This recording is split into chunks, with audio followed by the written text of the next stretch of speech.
A는 마약류 판매상 B에게 향정신성 의약품인 합성대마의 매도를 요청한 다음 피고인에게 B가 은닉해 놓은 합성대마를 수거해 달라고 부탁하였고, 피고인은 이를 승낙한 후 은닉장소에서 합성대마를 찾아 A에게 건네주었습니다. 그런데 뜻밖에도 A는 자신의 휴대전화를 택시에서 분실하였고, 택시기사가 이를 경찰에 습득물로 제출하자 경찰관이 소유자 인적사항을 파악하기 위해 휴대전화 안에 저장된 전자정보 등을 확인하게 되면서 A의 마약류 매수 범행이 드러났습니다. 경찰관은 A의 휴대전화 내 여러 전자정보를 탐색하던 중 공소사실과 관련된 피고인과 A 사이의 카카오톡 대화 내역 등 마약류 범행을 발견하고 이를 복제, 출력하거나 사진으로 촬영하였는데, 그 과정에서 A에게 참여권을 보장하지 않았습니다. 또한 경찰관은 카카오톡 대화 내역 등을 기초로 A와 피고인에 대한 수사를 진행하였는데, 경찰과 검사는 A와 피고인을 피의자 신문하는 과정에서 카카오톡 대화 내역 등에 관해 신문하였고, 그 출력물 내지 촬영물을 제시하기도 하였습니다. 그 후 검사는 먼저 A를 별도의 관련 사건으로 기소하였고, 피고인에 대해서도 A와 공모하여 합성대마를 매수하였다는 마약류 관리에 관한 법률 위반으로 기소하였습니다. A는 관련 사건 1심에서 공소사실 기재 행위를 한 것은 맞지만 위법하게 수집된 증거를 바탕으로 기소된 것이다 는 취지로 진술하였고, 피고인도 1심에서 공소사실을 인정한다 는 취지로 진술하였다가 제2회 공판기 1부터는 공소사실 기재 행위는 인정하나 검사가 제출한 증거들은 위법하게 수집되어 증거 능력이 없다 는 취지로 진술하였습니다.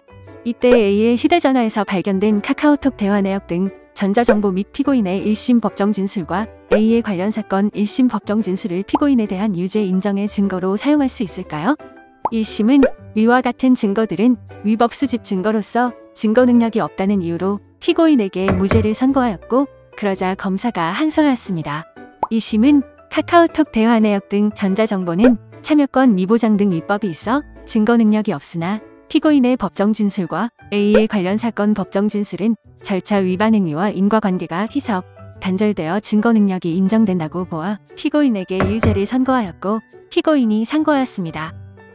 여기서 위법 수집 증거 배제 법칙을 규정한 형사소송법 제308조 A는 적법한 절차에 따르지 아니하고 수집한 증거는 증거로 할 수 없다 라고 선언하고 있으므로, 위법하게 수집한 증거는 물론 이를 기초로 획득한 2차적 증거 역시 유죄의 증거로 삼을 수 없는 것이 원칙입니다.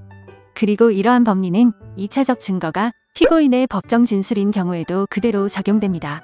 그리하여 대법원은 수사기관이 위법하게 수집한 1차적 증거가 수사 개시의 단서가 되었거나 사실상 유일한 증거 내지 핵심 증거이고, 위법의 정도 역시 상당할 뿐더러 피고인이 수사기관에서 1차적 증거를 제시받거나 1차적 증거의 내용을 전제로 신문받은 바가 있다면, 특별한 사정이 없는 한 법정 진술도 1차적 증거를 직접 제시받고 한 것과 다름없거나 적어도 1차적 증거의 존재를 전제로 한 것이므로, 이는 절차 위반 행위와 인과관계의 희석, 단절을 인정하기 어려운 정황에 속한다고 하였습니다.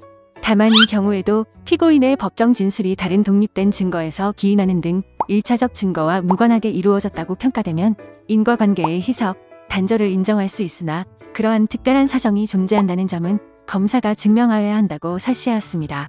이 사건에서 보면 우선 수사기관이 영장 없이 A의 휴대전화를 압수하고 A에게 참여권을 보장하지 않은 채 카카오톡 대화 내역 등 전자정보를 탐색, 복제, 출력한 것은 위법합니다.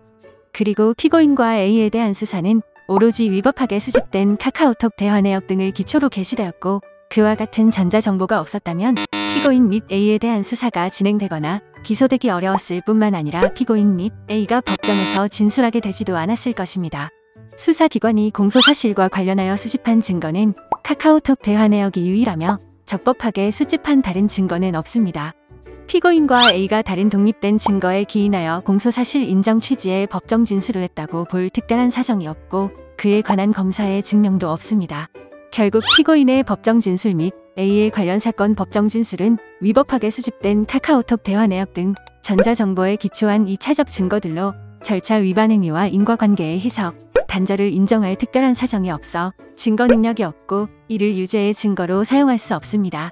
결론적으로 대법원은 피고인에게 유죄를 인정한 2심 판결에는 2차적 증거의 증거 능력에 관한 법리오해의 잘못이 있다는 이유로 무죄 취지로 파기환송하였습니다.